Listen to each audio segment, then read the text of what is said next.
Hello, everyone. Welcome to episode 47 of the Igan Carlos Tennis Show. And, we've had a few just one player centric episodes lately. We've done an Iga centric one, we've done a Carlos centric one where we had Gil on as a guest. Check that out on YouTube if you haven't already. And this is going to be mostly an Iga centric one, because this is going to be all really about the United Cup and all the matches that she played there, along with some bigger topics. And it works out really well, Damien, because we're just days away from the start of the main draw of the Australian Open. Yeah, I mean, in the off season, it's actually kind of a tradition of ours already, I suppose, to have one Iga-centric, one Carlos-centric episode. Now, this is kind of, it wasn't our plan, but obviously Alcaraz isn't playing before Australia, so there's not that much in terms of like story development, narrative building up. We will mention him at the end, I think, in terms of just like, maybe if the opening week of the ATP Tour season kind of changed anything in terms of his position going into Melbourne. Of course, we still won't know the draw. The draw is coming out on Thursday. You're probably gonna get this episode like Tuesday, so you won't know the draw. However, definitely, I think there's like a 5 minute segment for Alcaraz there. However, but yeah, I mean, Iga was the star of this week in many, many ways. And of course, her matches at the United Cup, especially considering the fact that she played like two of the other top four. I know Rybakina isn't necessarily top four in the rankings right now, but top four in terms of, stature players. I mean, that's super important. And we definitely have a lot of conclusions coming out of that.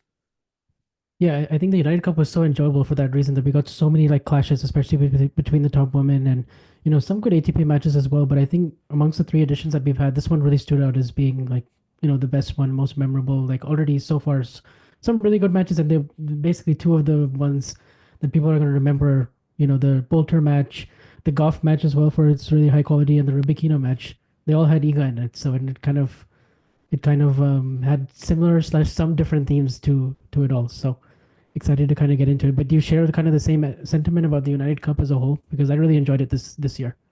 Yeah, I mean, I guess on the men's side, we didn't really get like any top player versus top player matchups. Fritz Hurkacz, okay, but like it's not quite Świątek Gauff, Świątek Rybakina. Yeah. So we also had Świątek Muchova, which is now easy to overlook, but that was another one in the groups that was super exciting. So I guess these were the matches that everybody wanted to see, and they were like stories in itself. Like when Świątek was gonna play Rybakina or Gauff, nobody like, okay, this is a stretch, but like the entire tie kind of didn't matter. Like most people just wanted to watch this one. And of course, in the end, if we got any mixed doubles in the knockout stages, maybe the event could have been elevated even a little bit more. But yeah, I mean, I still enjoyed it greatly. And from the sort of like Świątek perspective, so much action, so many positives, maybe some negatives, but certainly it feels like it was the most eventful United Cup for her so far. Yeah, for sure. And she comes out right off the gates, kind of an easy match against Helgo. Just a big quality gap there. Not We didn't learn too much in terms of where is Iga at after the off season, what sort of things has she been working on to incorporate in her game, stuff like that. We would only really know kind of in the next match because now she's up against Katie Bolter. Katie Bolter, who plays pretty well at the United Cup last year, she took out Jessica Pegula, and sort of this medium fast hard courts is where she's been playing some of her best stuff in 2024 especially. So I don't know what my expectations were going in, but I certainly did not expect Katie Boulder to bring that kind of quality like she did for basically 3 hours. So yeah. Yeah, I mean, I was not expecting that because in my mind, I just felt like, okay, she's like Katie is just a little too one-dimensional, maybe.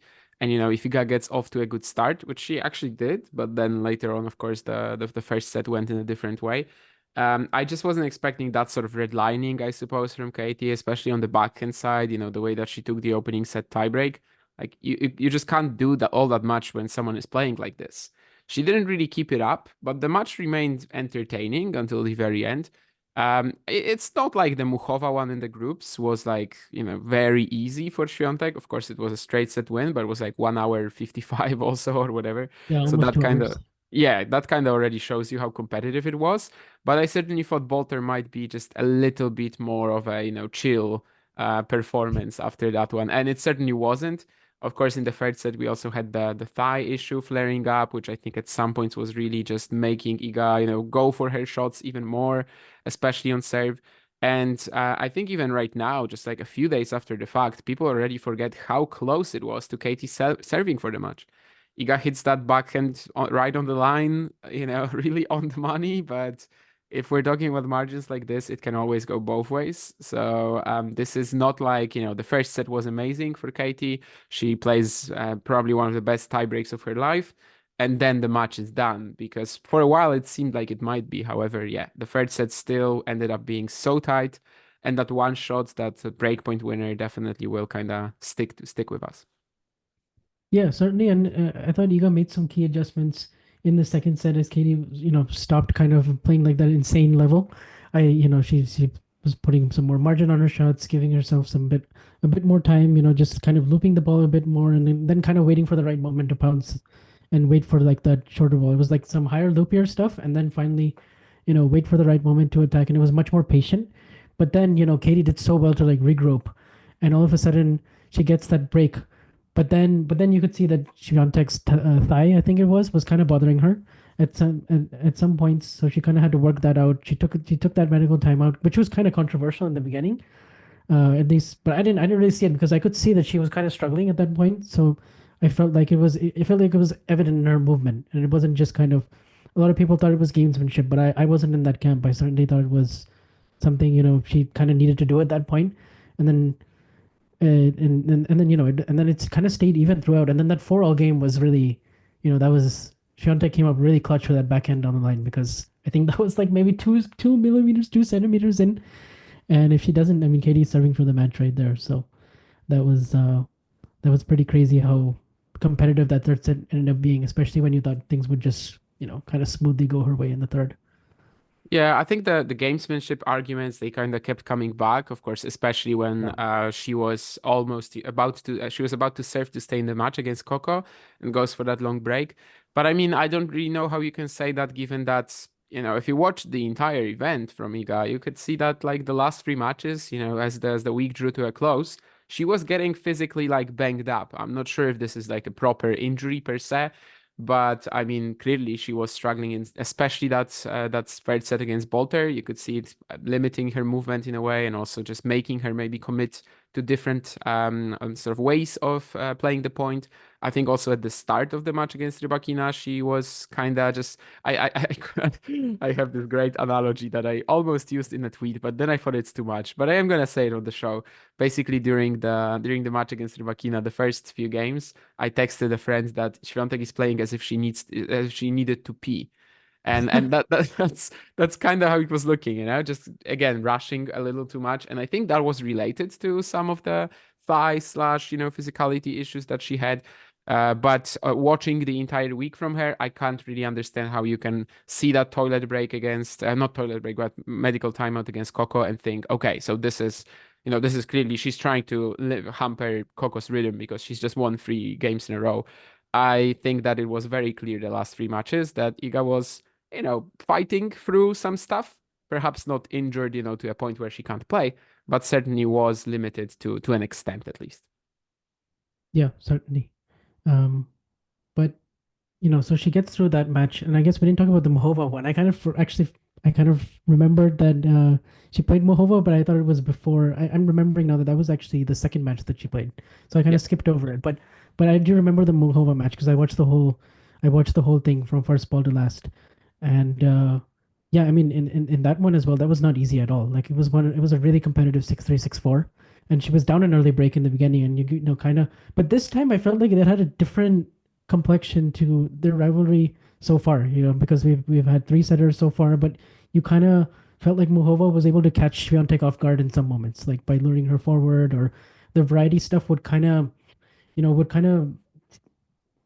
make it tough for Iga to settle into a rhythm. Whereas this time I came into it thinking like, okay, Iga's prepared for this. She knows what's coming. She knows Muhova is going to take backhands early down the line. She knows she's going to try to use the slice to lure her in. And I felt like she was just much more like kind of earlier with her footwork, or like her feet were set earlier. Like she was just more prepared. She wasn't really surprised by anything that was coming her way. Even though she went down an early break, I kind of always felt like, Iga's in this match. Yeah, fair. I mean, obviously, the Muhova matchup is always one that stands out because Muhova, both against Świątek and against Sabalenka, like she's one of the few players who can really make them like step away from the usual baseline domination that they basically just show against all other opponents. And yeah, either lure her forward or go forward herself. But I mean, sure, Iga looked a bit more comfortable in that match. Generally, the whole week, like we shouldn't just be skipping over the mixed doubles as well that she played in the groups. The whole week, like I really liked how she was very, yeah, just happy to go to the net and wrap something up. Obviously, it's still like not the best part of her game, but I think at least in terms of that, we were seeing, some improvement. And maybe what's helping is that, well, recently she played two Beijing King Cup doubles matches.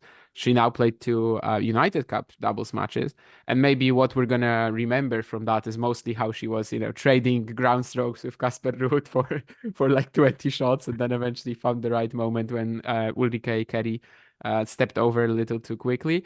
But still, I think also her net play in all these performances was actually pretty solid. And obviously, I would like to see it more in play, just in singles. And I think during this United Cup, we certainly did.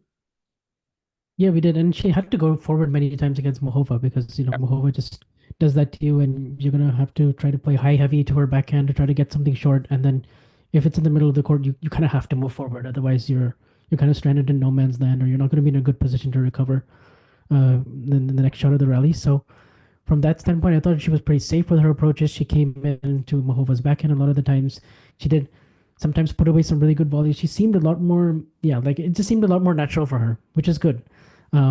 Because yeah, I felt like even in Roland Garros in the final when they played each other, it wasn't that that part of the game was not coming easy for her at all. In fact, quite the opposite. It was a lot harder for her to win points at the net and finish against Mohova's craftiness. But in this case, I think she was much better at it. And there were some tight moments, especially at the end when she was serving out the match, and then it got a bit nervy. But like overall, if you watch that performance after the second one, because it was such a big level up from going from Helgo to then suddenly playing Mohova, and Mohova was ready for it. She basically is playing the kind of tennis that she did at the end of last year, and that's like top 8 level. So I feel like it was right away a good test and somebody she could potentially play in, I guess, the fourth round in Australia. Well, that's not the best fourth round you can get, definitely Yeah, not. But, based on this match, maybe she will be slightly better equipped. Of course, last year Iga didn't even reach the fourth round in Australia, so well, that's a story for later, I suppose. That's a topic for later. But yeah, I mean, the Muchova match just made you feel very confident that she's going to be strong for the rest of the week, and obviously just the entire like group stage, like that was just Iga carrying the team. In the knockouts, Hurkacz started winning too. Of course, in the final, eventually, she kind of needed some help. But in the groups, I mean, it was literally her, and she was just, she was that one person carrying the entire team behind her. Zielinski was very nervous when they played the mixed, and Hurkacz, I guess, was a little bit better when they played the Czechs later. Of course, that swap happened there. But generally speaking, yeah, I mean, the group stage, the fact that Poland even went to the knockouts, that's like 95% Iga. yeah, for sure. And then now in the knockouts, now you have that match against Rybakina, and obviously, coming into it, there was the whole Rybakina situation with the coach and Vukov coming back. But that's on the Rybakina side of things. On the Iga side of things, you're kind of you're excited to see this match because the first time that they're really playing on a faster surface.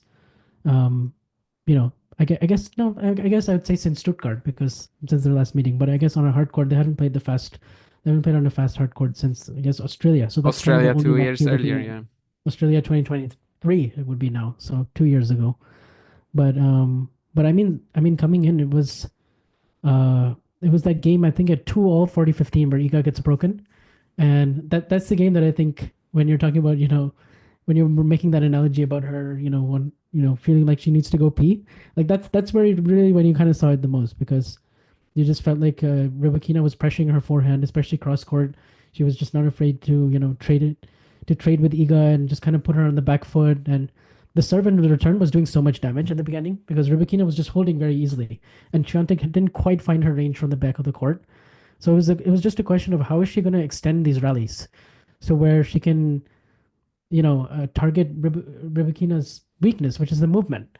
And then eventually, I think we only really saw it in the 3-5 game was huge for Świątek to hold and just make Rybakina serve out the set. But then that's when we really saw the defense, the scrambling, the putting Rybakina in her backhand corner and like the higher, heavier, loopier shots to then just get to work, like make more returns and then get to work. And then I think she was really able to neutralize that first strike tennis. much better than we have seen her so far against Rybakina. Yeah, obviously the 3-5 game was very important, but I would say that was still the part of the match where she was just not really playing the matchup right. However, she got through Yeah. that, and then 4-5, she makes like a massive adjustment, really. That was, I mean, exactly what we always wanted, right? From Iga on a faster court against a player like this. Not like super tempted to end the point whenever she can, hitting with really good margin, quality spin. You could see how like instantly Rybakina's movement gets so much like tested so much more. She suddenly has all these angles that she has to get to, and Iga starts actually in the second set like dominating most of the baseline patterns, which is not what we usually expect. There's an argument to be made, I guess, that Rybakina wasn't like serving her best in that match, which is probably true. But just overall, I don't know. You can even look at the set points that Iga wins in the first set tiebreak, right? I mean, that's precisely what you always wanted from her in terms of like fast court play against a powerful flat hitter. And yeah, it was just brilliant to see that sort of like big tactical change up literally one game to the next one. Like, yeah, that basically allows her to turn the set around. Of course, she can almost claim it in the 6-5 game. She has two set points. Then there's also the crazy tiebreak where you have like 8 mini breaks in a row. But in the end, it Yeah. really felt like it was like earned, that from 4-5 down, she really played it right and she kept it going in the second set as well. So it just felt like a very important win in terms of that because we saw her do it to Rybakina in Stuttgart, but then again the last match, not in Stuttgart but in Doha. But then Stuttgart, for example, was like exactly what Rybakina wanted to play. Like all of the points were just like 3 or 4 shots, huge winners, huge +1 shots, and there's really nothing that Iga can do to like steer the match into her own favor, even though it's clay, right? Technically. It's slicker, it's indoors, but it's still clay. Whereas Doha, like, okay, yeah, we understood that was a very good showing from Iga. Obviously, also another comeback in the opening set. But then you can also say, okay, but the court is pretty slow. Here, that's not the case. And comparing that to the Australia match you mentioned in 2023, I mean, that was one where you felt like Iga just has nothing, like no possible path to victory almost against Rybakina. That Rybakina doesn't even need to be providing like 100% peak level on the day. She is going to beat Iga anyway, and now it doesn't feel like this. And going forward into Australia, this might be huge because, well, clearly, if she's going to play Rybakina on a medium fast hard court, let's say, she's very capable of winning this, and she also knows exactly what to do. I mean, from 4-5, this was a bit of a tactical masterclass. So kudos to her, perhaps also though to Mr. Vimfiset. Yeah, for sure. And we saw Facet like kind of, coaching Iga in a much more kind of demonstrative way at times in this event, like especially in changeovers. They were really getting into some more tactical stuff that you could tell. I couldn't understand all of it maybe. It's hard to do that on TV, but I could definitely see they were, it was much more visual type coaching. So I think we saw the effect of that right away. Like his partnership was tested immediately in a match like this. And yeah, even the game before the tiebreak was like a 13-minute hold for Rybakina, and Świątek had a couple of set points, but like the fact that Rybakina was having to work that hard suddenly on serve, I mean, that's just very different because that's the key thing that sets her apart in this matchup against Iga is just and against most of the players on tour is the serve effectiveness, and if she's not getting as much purchase out of that first serve or it's not quite setting up the +1, then Iga's playing the match right. So and then but then in the tiebreak that was insane because she would get the breaks, but then it would just be like 8 points in a row against the server until 4-all, and then finally Iga gets 1 point on her serve, and it was a big free point I guess over there because I looked at the stats later and Rybakina only had one ace, and Iga actually had two, so she out aced Olena, which is if you told me that going in I would have been pretty surprised. So um, but yeah, Yeah, and most of then the time it's not going to work out. Rybakina's serve definitely wasn't as effective on the day as, I don't know, the mixed against Spain, for example. That was just like, yeah. the serve was literally the killer there because usually in mixed you have that whole strategy of, well, targeting the return games when the female player is serving, and against Rybakina that's impossible. And yes, that's a big advantage for Iga if that's not really a key to in a particular matchup with Rybakina because, well, Rybakina's serve return disparity against Świątek especially, that was always one of the main factors outside of the fact that, yeah, she can generate like so much flat pace coming at her forehand. Yeah. So it did feel like a big improvement this match over the previous encounters they had.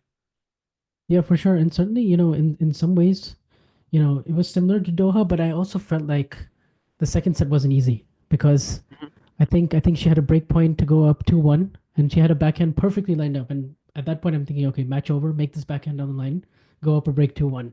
But actually Rybakina holds there and then Rybakina I thought played a pretty sloppy game at 3-all. So that kind of gave Iga the advantage at 4-3. But then in the last service game, she had to come back from left 30 down and there was a second serve at left 30. Like it was getting kind of nervy. But but then even the match point, we saw Elena kind of struggle to put away some shots, especially in the service box that or against most players I think she would, but I think just that factor of Iga's movement and speed in her mind, I think sometimes causes some of those unforced errors, if that makes sense. Like we saw it also in the first set tiebreak at 3-all that then I probably should have put that volley away. But even then, I saw some people say like, "Oh, Iga got so lucky, Elena, should have put that volley away." Then she takes the set, and I'm like, "No, it's like 4-3, you It's know." for free, exactly. One of our So friends has kind of like been trying to make this argument that like Rybakina should have won the opening set. I mean, Świątek had two set points before the tiebreak. That's for starters. And then also, as you said, I mean, it's free all. Of course, Rybakina has to do a better job on that volley there. It's good for Iga to still make the pass and everything, but yeah, she has to do a better job there. But still, it's for free. And we're talking about a tiebreak where up until that point, I mean, all the points went to the receivers. So yeah, it's yeah, far from a done deal. And you're very right as well that the second set of this United Cup match was far less of a done deal than the second set of the Doha final. yeah. But certainly, you could see that that win meant so much to her because she said in her encore interview as well as I think when I read the transcript that it's the first time she beat Elena on a fast court, and she kept mentioning that phrase fast court over and over. So Mhm. I think she kind of it was just big. I think mentally, psychologically, just getting over that, getting that hump because, um, yeah, like as far as a big win goes against Elena in Australia, it's yeah, it was just massive for her just to know that she can actually beat a player like Ribuki now on a fast hard court. So I think uh, I think you felt pretty good about her chances in Australia even after that. But then you knew that a really tough test in the final was still awaiting because Coco Gauff is maybe the best player in the world right now. We'll get to that discussion later. We do want to have like a bit of a power ranking, let's say, before the Yeah. draw is made for the Australian Open. Definitely she's in the conversation. And I know some people I know some people will say that this rivalry kinda was born again at the WTA finals. Personally, I think that's just straight up wrong. Like that was still a match that Coco wins, because she's super fast and Iga basically cannot end points against her because she's like, kind of off on her timing. Of course, she's coming back after missing the Asian swing. At the time, we didn't know what caused it. And generally, I think there were a lot of other factors, which is also similar to their first match that Coco won. Yeah. However, ahead of this one, you kind of expected that will be different. Some of the, even like if you watch some clips from Coco this week and some of the forehands that she was hitting, just generally, the freedom, but also just easy, how easy it was for her to generate pace and spin on it, how much more consistent the contact point got, her footwork as well in that forehand wing. Clearly, the grip experts, Mud Daily work is really coming along nicely. And you could definitely argue that like Iga is the ultimate test for that. Someone I know after the Muchova match, someone in my comments was like, "Yeah, but she never struggled with Muchova's striking." I'm like, "Mate, I mean, I'm just commenting on the point, on a few forehands. It doesn't matter who's on the other side of the net."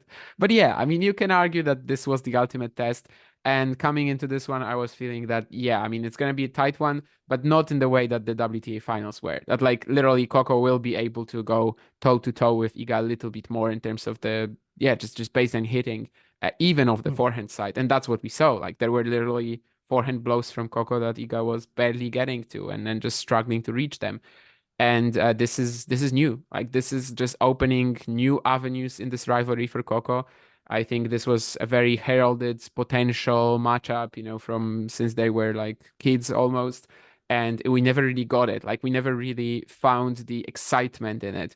But it seems like we can basically, well, at least for now, it seems like we can basically restart it here at the United Cup.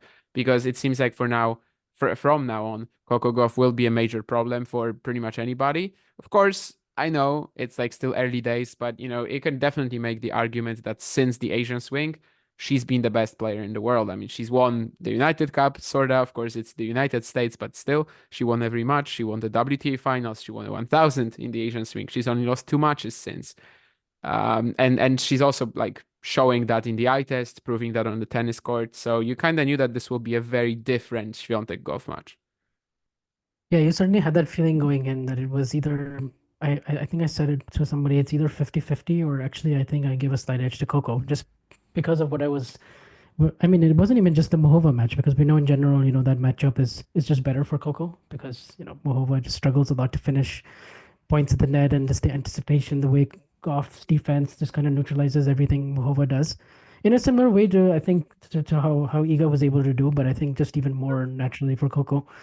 I didn't read too so much into that, but it was more just the way that she's been playing since the Asian swing, right? It was kind of like you got the feeling that okay, like she is more confident on the second serve, especially because that's where the grip change is more obvious. Like you can clearly see she switched to a more backhand continental type traditional serving grip, and it's like there's less deceleration happening on the second serves, and the first serve is just was always a pretty big weapon.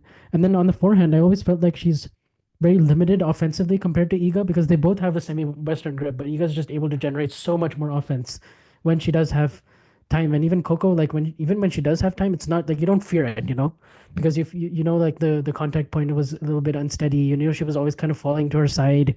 You knew that like sometimes there was some footwork issues. There was just, but now I feel like she's hitting the angles really well, and whenever she's pushed out wide, she's suddenly coming up with a really good shot, like either a winner down the line or just sending it back with interest. Just like it's tailing away from the opponent in a way that it didn't used to earlier. And you're just seeing it being a lot more effective. Like the ball striking is really improved. Like the quality of her shot is just much harder to deal with now. And if you combine that with the skills that she already has, all of a sudden it's like where do you go? How do you attack her?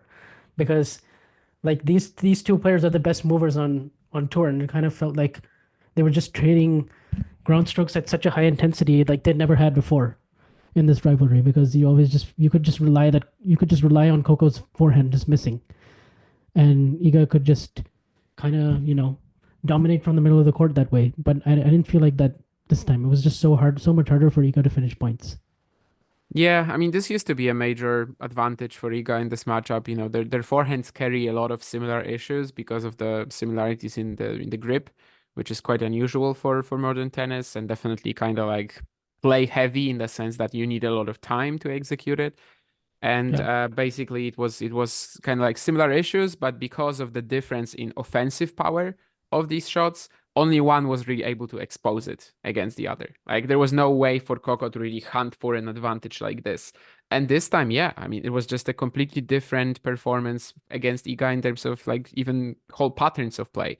You saw in the second set, obviously there was a great stretch from Iga from 1-2 down, and you yeah, saw like kind of like still how insane these points were. How hard she had to work to actually claim the rally against Coco. And I think it's a very different way that she's like struggling to finish off the points than against than at the WTA finals, where simply like her timing was off from the get-go and she was always struggling to get into her groove. Like this was just like straight up for parts of this match, both players were just like peaking. yeah. And it's a shame maybe it didn't go like a little longer because then we could have gotten like a real, match of the year candidate. But the second set, I think one of a few games there definitely like deserve to be called the best we've seen so far in 2025.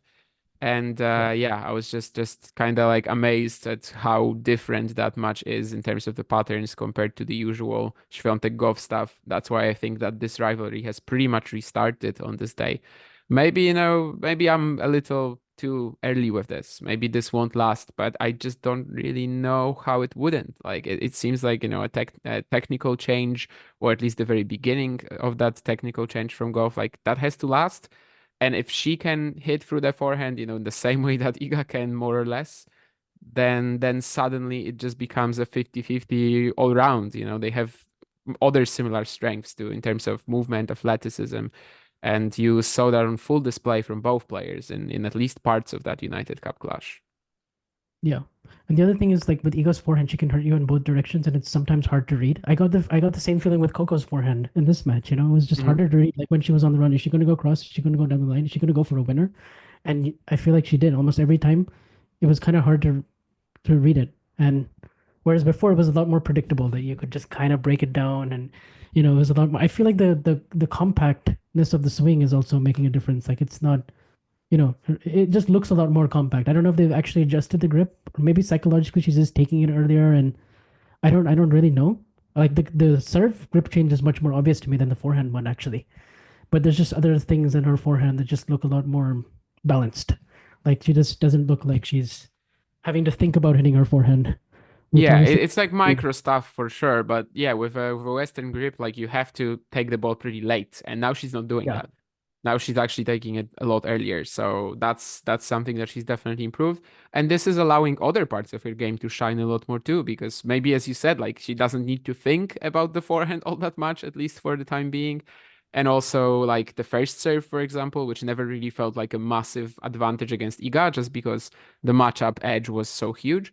This time it was proving to be like so vital because again, the other parts of her game just allow it to shine. And in the contrast of like the second set where Goff was getting 2 free points every game, and for Iga that's not really the case. Like that was again something that just really helped her get over the line in that one. So yeah, I yeah mean it's one of the best matches she's played, I think. yeah. I think this is the best tennis I've ever seen Coco play, and this match maybe was her best because. Not a Uh, controversial opinion, yeah. Yeah, yeah, because I think especially Iga played some really, really good stuff from like 1-2 to 4-2 in the second set. That was just like that was her best patch in the whole match. Just Maja Chwalinska, the MVP, right? For kind of yes, like yes. making her Actually, laugh on the that changeover. ended up being pretty important because we did see Iga kind of. I think a common theme as well that we should talk about is the amount of pressure that Iga puts on herself when she's playing for Poland, right? That's a common thing. Like she puts so much kind of added emotional stress and pressure just on herself, I guess, just expectations, just maybe because of the fact that they were so close to winning the United Cup last year. Like, just basically, you could taste the trophy in your hand, and it was just like right there. And then what happened at the Olympics and the Beijing, like, she's getting so close to these, to doing it, and just like, it's something that like she really needed that support, I think, in that moment, and Yeah. from her whole team. It wasn't just Maya; it was from like from everyone. But I feel like from the moments with Maya really stood out because she actually made With Iga Maya, they've laugh in been that moment friends where she was from the junior days, right? I mean, like right, right. Kamil Majchrzak, she They played barely doubles together in knows. juniors. They played doubles together in the junior Yeah, majors. Yeah, Yeah, they even played, I think, twice in the pros. Like they were friends in the juniors. Like when the Polish Federation was sending the team to like Junior Davis, not Davis Cup, but Federation Cup, I guess at the time. Like they were always there together, and Maya was like kind of her best friend on the tour alongside Kaya Juvan. So I think especially the fact that Maya was there is like super important. But yeah, I mean, it could yeah, have been anybody else too. Generally the atmosphere in the Polish team was cool. Also, Nicolas Massu being such a big part of it. Like Fisset wasn't really showing up at the matches where Iga wasn't playing, but Nicolas Massou was, he was there for the full experience. They really should give him like an honorary Polish passport. But yeah, it was so important because, as you said, she is putting a lot of pressure on herself, and sometimes it eats her up. It clearly did twice at the Olympics already. I think Billie Jean King Cup though, and this event, it's more like it just gave her like that extra boost. Like you knew that we were gonna get 200% engagement from her. That there wasn't gonna be any point when you guys like lethargic or anything. Not that there ever really is with her, but mm. you just knew that she was gonna be extra focused for every single point, every single match. However, it also led to some of these like tough spots when she was almost crying against Coco. I don't think the pressure like got to her really at any like significantly at any point of this match. It wasn't like the Zheng loss at the Olympics, not at all. But certainly that was like you could clearly see that sort of like little moment there on the bench just allowed her to loosen up a little bit, and well, eventually it almost led to her winning the second set. Yeah, it did, and I think the turning point may have been 2-4 love 15 when Coco was serving there because Iga hit a very good approach, and then all of a sudden Coco comes up with this ridiculous forehand cross court pass when Iga is at the net, and like she was so far off the court that you thought for sure, like against anybody else, that would have been a winner, or at least it would have been an easy volley put away. But I think once Coco won that point and she just held serve to make it 3-4, it was just You felt like because at that point I felt like Iga was playing so well that this could be a 6-2 set, but it just didn't happen because Coco came up with that one miraculous shot, and then she kind of stayed alive in that game, and then you knew it was just going to be really tough. It's unfortunate how the match ended because I do think the quality fell off in the last 3-4 games after that, and some of that was injury related with Iga, and I wonder if some of the tightness or some of the strain that she would have had in her thigh or something like that may have just been exasperated by, first of all, the extent of how long some of these matches were, like the Mohova, Rubikina, um, the Bolter matches, like those, like having to play so many in a row like that, but also just like the stress and what we talked about earlier, the pressure that she puts on herself. I can't imagine it would make it any easier to play, and you're dealing with an injury on top of it. So Yeah, fair argument, definitely. I think it's kind of clear that by the end of the week, Iga sort of overplayed at the United Cup. yeah, It's not her fault at all. Like she would never like decline to play in the final, obviously, but she did kind of get like maybe even a little too much warm up. It yeah, will probably just require her to like, go for a pretty heavy set of like rest days this week instead of practicing as hard as maybe she would have otherwise. But she probably will also learn from some of the mistakes that she said she made last year, right? When she didn't handle the switch from the United Cup to the Australian Open well. So I think they should be like a little bit more ready with her team for this because now she's got that experience from the previous year and she knows what sort of mistakes she can avoid and how she can prepare better. yeah, for sure. And then there's that long game at 4-3 deuce, some really spectacular points from both. Coco edges that game out. Um, but at 4-all, you could clearly see that something was wrong with Iga because she wasn't pushing off on the returns. And like Goff hit a white serve, I think, on the forehand, and Iga just like slaps a forehand. And you don't ever see that from her. You don't ever see her just like slap a return, just hoping and praying it would go in, right? She's usually Yeah, you way don't, more. yeah. Yeah, yeah. And then so when I saw it, I was like, huh, that was kind of weird. But then she did it on the next point as well, and then I was like, okay, there's something definitely wrong because there's no way Iga does that twice in a row, let alone even once, mostly. And then you can kind of tell, like, okay, something is definitely bothering her. And it turned out to be the other thigh, actually, than the Mohova and even Rybakina matches in the first set. So yeah, Yeah, I like guess that's thigh one slash that's a leg little issues, concerning. right? They were just Yeah, like that coming back throughout the week. yeah, it's a little concerning. Like I don't think they're like serious injuries or anything, but it's just you know, it's probably just accumulation, right? At this point. That's what it seems. Yeah, for sure. But there were a lot of people like kind of online fighting about this. Like, is it gamesmanship? Like, is it is it okay to do that? Like before, you're serving to stay in the match. I guess it would have been even worse if like Coco was serving for the match. I mean, I don't know. Like you said, if you just watch her play the whole week, it just seemed like something she kind of had to do at that point. Yeah, if you watch her play the entire week, you know that she's pretty banged up by this point. You don't Yeah, know like maybe the specifics of it. We still don't know the exact specifics of it. But I mean, there's nothing wrong with a player who is like really tired and struggling with her actually both legs by that point to take a medical timeout. And also, I mean, I don't see how, as you said, like if Goff was serving for the match or something like that, then maybe you can make the case that you're trying to catch the other guy or other gal in this sense cold. But no, no, I mean, here she actually maybe kind of even hampered herself, right? She comes out yeah, after that MTO and she's looking even worse than before it. Like the rhythm is definitely lacking at that stage. So yeah, I don't really see the point. But this is something that's kind of also it's a bit of a like trope stereotype with Iga by now, right? I mean, people have been accusing her of gamesmanship for years now. Some of that was justified with the jumping jacks and yeah, everything. Some of that wasn't. But basically, I think that people are just on the lookout for stuff like that with Iga right now. Whereas if Coco takes a medical timeout at the same time, I don't think she gets the same sort of reaction. fair, fair, yeah. I certainly think with the jumping jacks and stuff. I mean, that's something completely eliminated now. So Yeah. there's no. But people, I think, yeah, they still remember that. So that that I think was something that got a lot of internet buzz. And then the other thing was the whole Danielle Collins of it all, right? Because this week Danielle Collins was actually at the United Cup, but she wasn't playing any of the matches because she was. I guess in the old format she would have been like if this was 2023, then she would have been playing like the number two single spot. But at first, I kind of was like, oh, what is Danielle Collins doing here? Because I didn't know that she was coming as part of the USA team. But I guess it's just, maybe some hitting practice, supporting your other fellow But players, it is whatever. surprising because she's like pretty much the only top player who chose Yeah. this, right? Like I, as the I number was like, two why don't spot, you just go and play another tournament? Because that no seemed idea. like, yeah.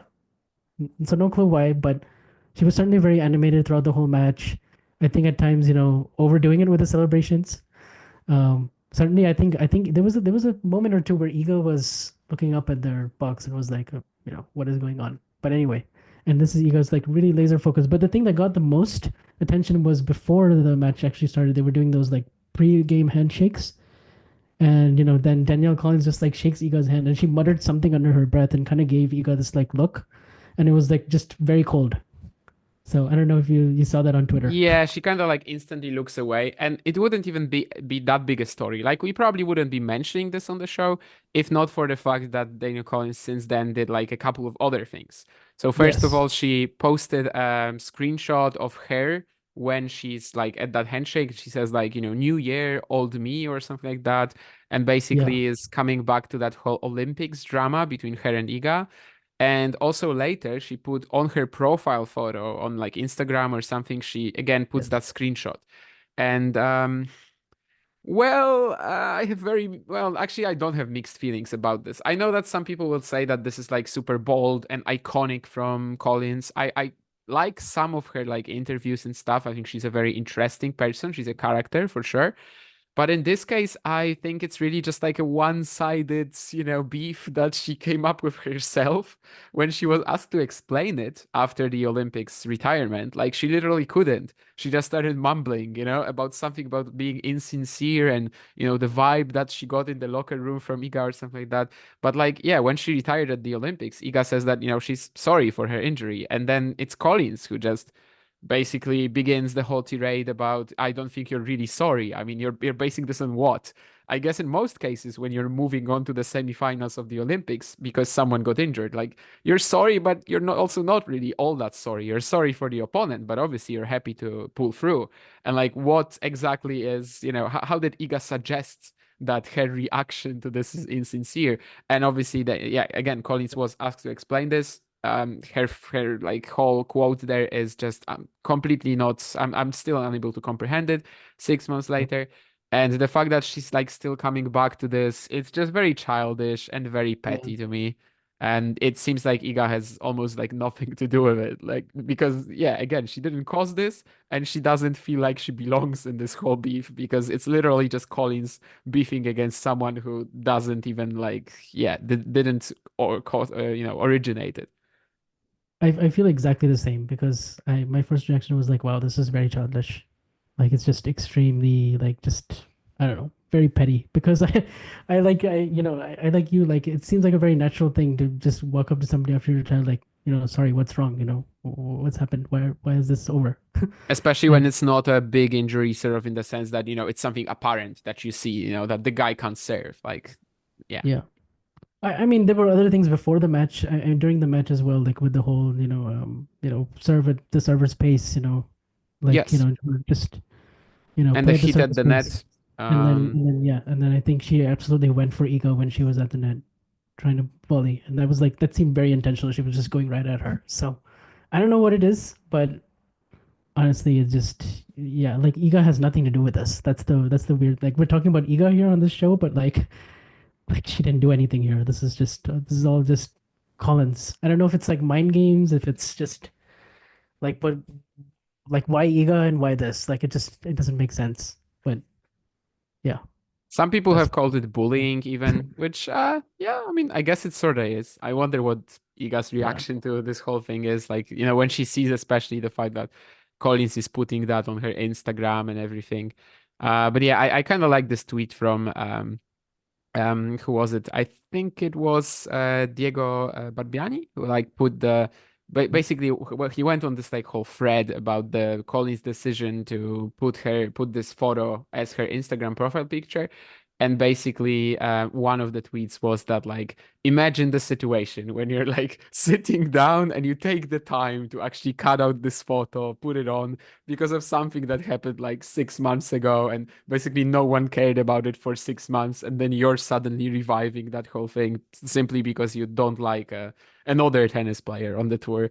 And yeah, it just kind of really makes you think that, well, I don't understand the actions of Daniel Collins here. Yeah, it's a bit of a shame because like, I mean, certainly last year I think when she went on that run, like it was mostly everybody was really, really positive, and most people still generally are because, it was such a great story. Like she's, you know, um, like especially with all her health challenges and all of that, like to and in her final year on tour and doing all this, and she kind of gained a lot of sympathy, and then now she's like kind of losing all of it back with this whole behavior, because I think there were a lot of Iga fans actually who did like warm to her at some point in the beginning of last year, especially like during Miami, Charleston, and everything, because it was just, her matches and everything were just appointment viewing at some point, and then afterwards, with this whole thing, I think they just lost a lot of respect for her. So she's kind of just done that all herself. So I can't really say much, but yeah, it just seems like very strange. Yeah, Yeah, I mean, very obviously, strange. I don't have any problems with like the fact that she didn't actually retire after saying, Yeah, same. she explained the decision. I know some people hold it against Yes, her or yes. something like that. It's her call. I really don't mind that, but I just don't understand why she's getting into this.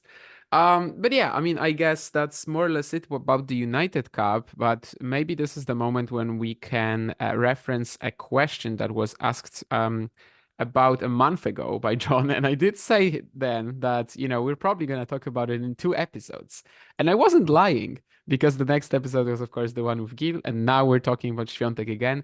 But basically, his question, and this is related to what we're going to be talking about in terms of the order of the 4 top favorites ahead of the Australian Open. So basically, John said that, can you guys talk about non-clay and slow hardcourt expectations for Iga in 2025?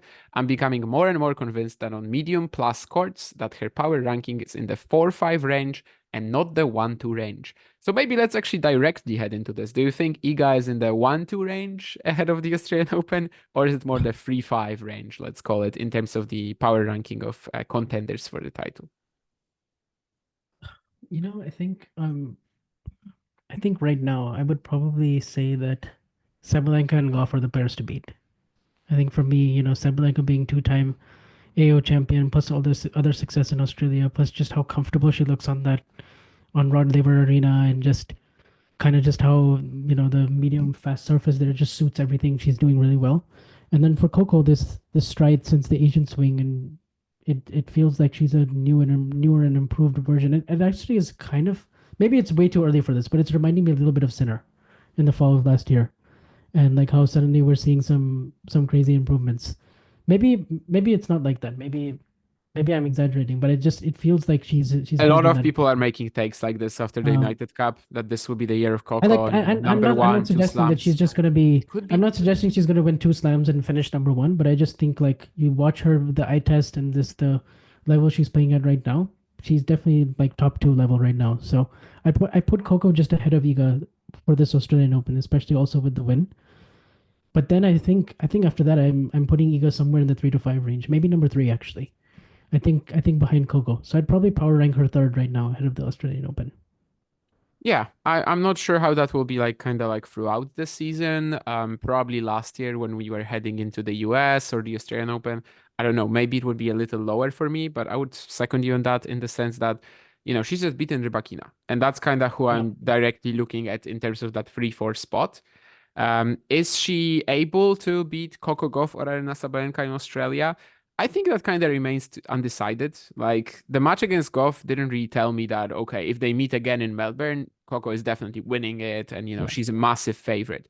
I think it will still be relatively close, but maybe with a slight edge to Coco right now. Against Sabalenka, it would be very fun to see them play in Australia, because obviously that's a slam that Arena has dominated the last 2 years, and Iga hasn't gone deep enough to meet her. So I would love to see that match. At the moment, obviously, Arena would be the favorite. Maybe that's like a little more of a match where you feel that, okay, it's going to be a very tough road to victory for Iga, also because of their latest meeting. And that was on, I guess, a slightly similar court. But yeah, I mean, just generally speaking, I think right now you have to give the edge to Sabalenka and Goff.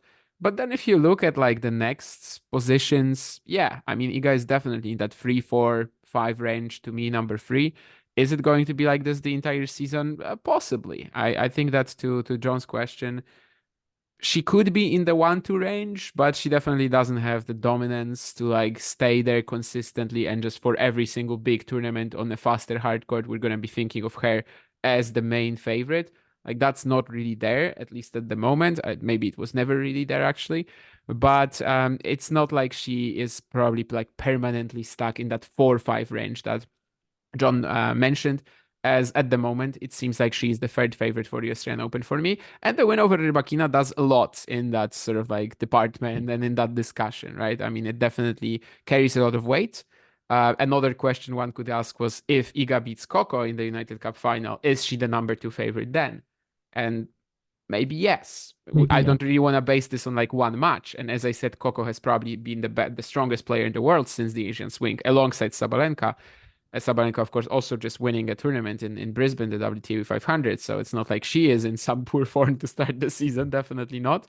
But yeah, I mean, maybe if Iga beats Coco, then we have a discussion in terms of her being number two ahead of Australia. But even before seeing the draw, to me, she's number three, but it's a pretty distant number three, as clearly there are two players right now who are firing on all cylinders, who have beaten her recently in similar conditions, and they just have to be valued a little bit higher.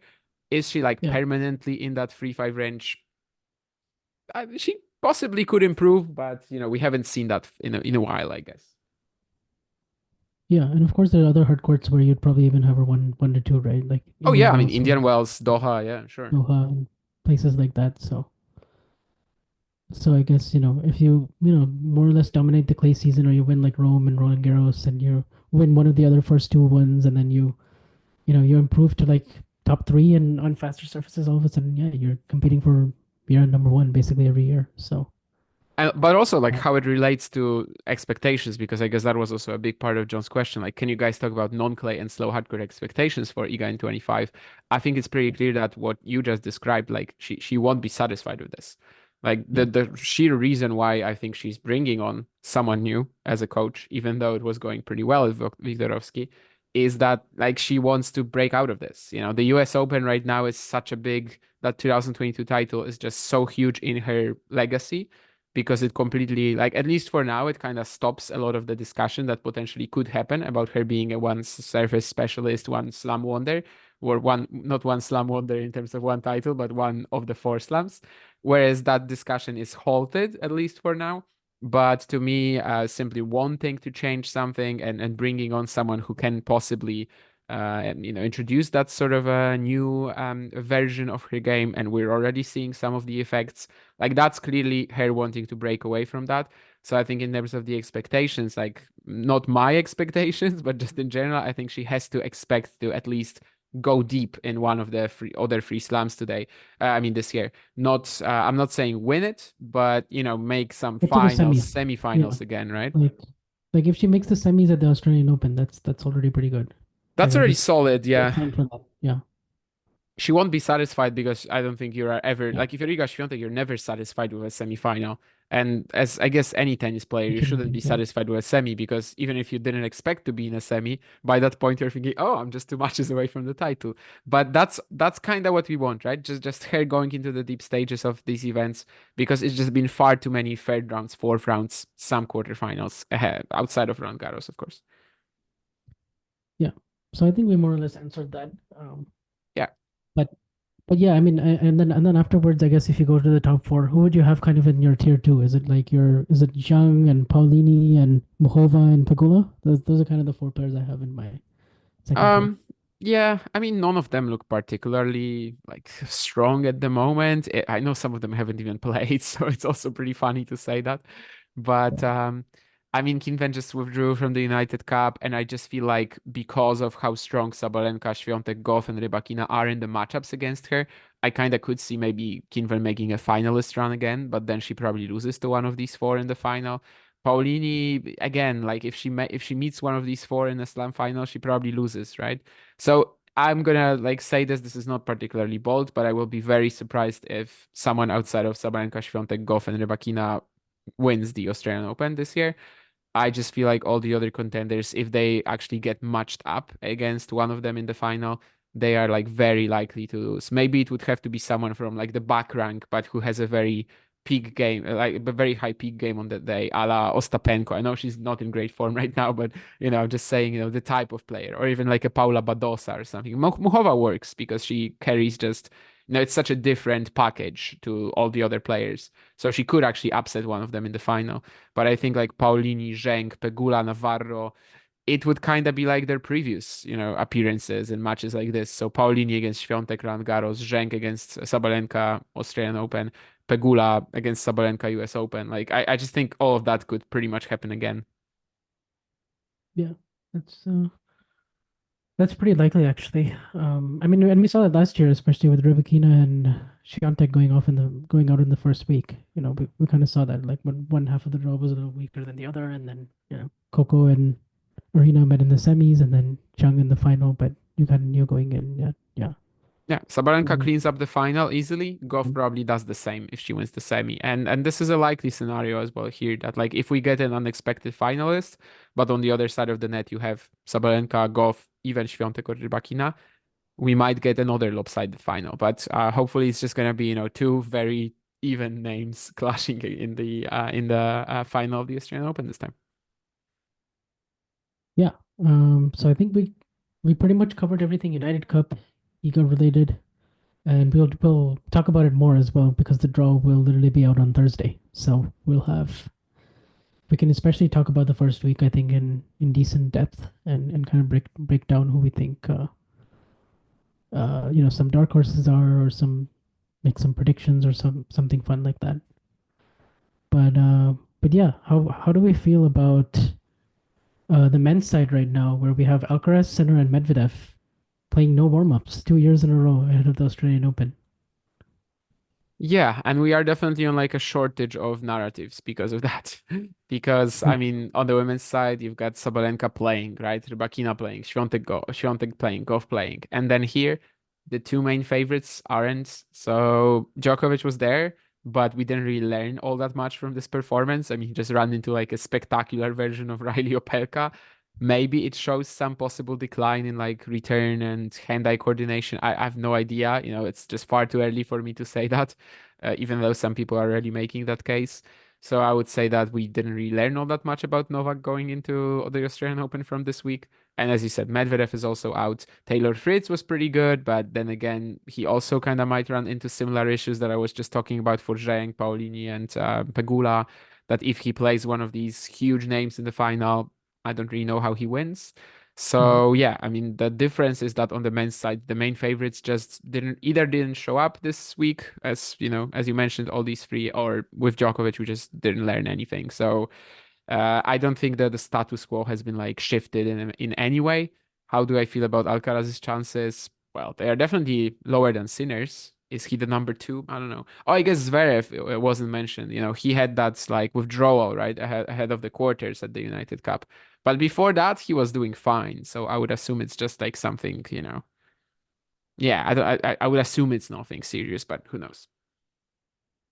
Yeah, that's pretty much where I'm at as well. Because I mean, there were some good stories for like first time title winner and Alexander Muller, or you had Fritz's matches at the United Cup. You had the Fritz Hurkacz final, which was decently competitive for the most part. You had some other, but in general, we're just kind of still waiting for all the top guys to play and get some more information on how they look so far. And yeah, is there anything kind of pre-draw that you wanted to hit on that we haven't already? I don't know. I mean, obviously, it will be quite important. Like, where do you land in terms of Alcaraz? Because number three, it's either Sinner or Mhm. Zverev. Even though Zverev beat him last year, I guess you still want to avoid Yannick. But on the other hand, well, you're probably gonna have to beat Yannick to win the title. So yeah, I mean, before the draw, I don't think I have any major conclusions. Someone like made this argument as well to me over the past 2 days that the first week on the WTA tour, so many like new stories, so many new arguments that you can possibly make. Whereas on the ATP Tour, it just feels like, the entire week was pretty irrelevant. And Yeah. while I obviously enjoy the ATP 250s, I enjoyed the United Cup, I enjoyed basically any level of tennis. In the grand scheme of things, I kind of agree with that take. Yeah, the first week just was pretty irrelevant and didn't really tell us anything. If anything, I mean, maybe the biggest takeaway is that last year, Sinner, Alcaraz, and Medvedev didn't play any warm-ups, and they still looked fine in Australia. So maybe that's kind of like my main takeaway. That's probably they don't need it. Yeah. Um, in terms of Alcaraz, it's going to be interesting. Yeah, which quarterfinalist he gets, especially because Novak is in the 5 to 8 range, and then you could either get Novak, you could get Casper Ruud, you could get Medvedev, and I think and yeah, obviously it's going to be a big story. They're going for the whole career Grand Slam at 21. It's still, of course, he can still be the youngest even if he doesn't do it this year. But that's like another storyline Alcaraz related. Yeah, and just in general, like we haven't seen him too much in Australia. There are a few big events which Carlos Alcaraz has barely played. I know, okay, Australia, I know, third round in the quarterfinals last year, but especially even like Monte Carlo and Rome. I mean, he Yeah, just literally once has big each. events where he's almost never played. So that's also kind of weird. But well, the Australian Open feels like one of them just because he missed it in 23 and 24 was kind of like the first proper edition since he became a star. Mhm. But yeah, we'll have much more to talk about on Alcaraz and some more ATP stuff when we look ahead at the draws, and we'll probably do that once the qualifiers are placed and you know with ample amount of time before play actually starts. Which I mean it's coming up. Like Saturday night if you're on the West Coast is already when action begins because Australia has been 15 days. Uh, the Yeah, for last me 20. it's Sunday Yeah, 1 a.m. So it also kind of feels like Saturday. yeah, for sure. But yeah, we're gonna be on YouTube, or where to find us on Twitter individually, but also at Eagle Carlos Tennis account. Yeah, don't forget to subscribe to the channel. Leave us some comments, YouTube as well. We'll try to get to them. And yeah, it's been fun to kind of do it, to have it on YouTube now as well as the podcast streams, so more people can tune in. And if you prefer to listen to the video format, that's always helpful. Yeah, sometimes we make some funny faces. Yeah, Sometimes maybe we will be, I don't know, just having some bloopers and show something that we didn't want to show or whatever. Maybe you can see the mess behind me. So yeah, if that's your preferred version of the podcast or yeah, of the show, then definitely head there. And we are going to try to release every single episode on YouTube from now on. It's still like a little, you can see that it's a little rough, like we're just basically posting the raw footage. But we are going to sort of like try to improve this along the way. And yeah, otherwise, as Vansh said, we're going to be back in a few days. yeah, and of course, as we're talking about the week-to-week action with these two players, we're still also open to any fan questions or Oh, and yeah. anything like that. If you have a specific topic or specific thing you want to ask us, feel free to do that either by DMs or reply underneath the tweets or in YouTube comments as well. And we'll be happy to get to any of those. Yeah, it took us a month with John's question, but we did. Yes, I we will promised get to and it it for was sure. there, so hope Yeah. he won't be angry, but it was literally the second episode that we produced since that question was asked. So with that, yeah, that concludes episode 47, and we'll see you all pretty soon.